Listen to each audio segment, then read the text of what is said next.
开香港新界，一走出天水围地铁站，便可以看到香港现存唯一的古塔聚星楼。由这里步入古色古香的平山文物径，还会看到保存完好的中式房屋和庭院。这些中国传统建筑均由邓氏家族所建，他们早在12世纪便由江西迁居于此。这个古塔其实大概有600多年的历史。明朝洪武年间，邓氏的邓彦通第7世兴建的。远看来呢，它其实是一个有3层高，然后呢，它其实有一个是6角形的塔边。兴建的特色是想要诸福族内的子弟考取功名。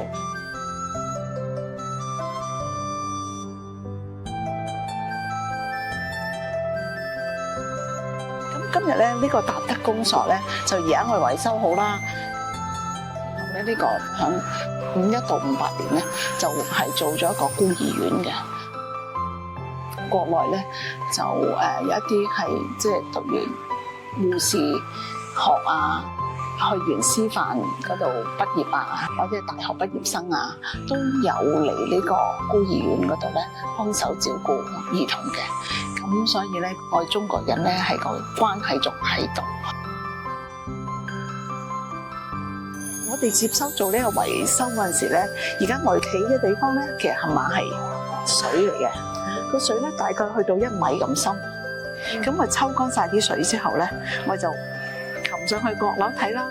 因為一睇到個地下咧，你估我係見到啲咩咧？唔係見到成場水泥，我係見到地下咧滿係文字。咁咧，所以咧，我哋就好驚訝。咁於是，我執開晒啲雜物咧，就睇咧，原來係一對對嘅對聯咧。以前係達德公所係對聯，包括佢最早嗰陣時落成嗰陣時嗰對對聯係咸豐嘅，睇到咸豐年制。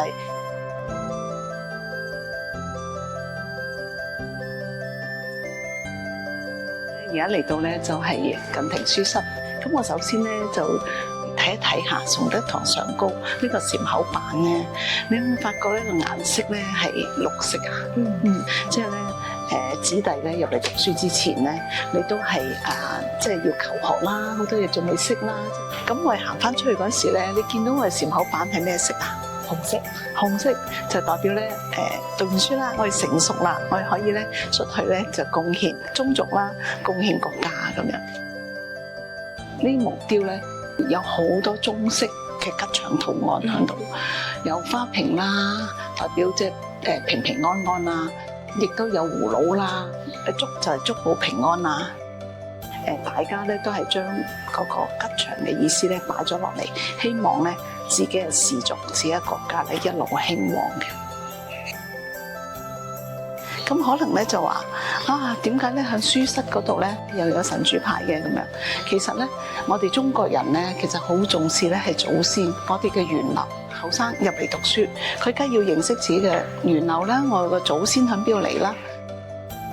咁喺平山文物徑咧，我哋嘅書室啊、祠堂啊，都係好強調呢個我哋慎終追遠，唔好忘記我哋自己中國人嗰個傳統嘅。係喺邊度咁樣？細雨霏霏，屋脊檐角雕梁壁畫在無言地訴說着歷史。人們懷抱着對生活的美好期盼，生生不息地傳承着中國傳統文化，綿延不絕。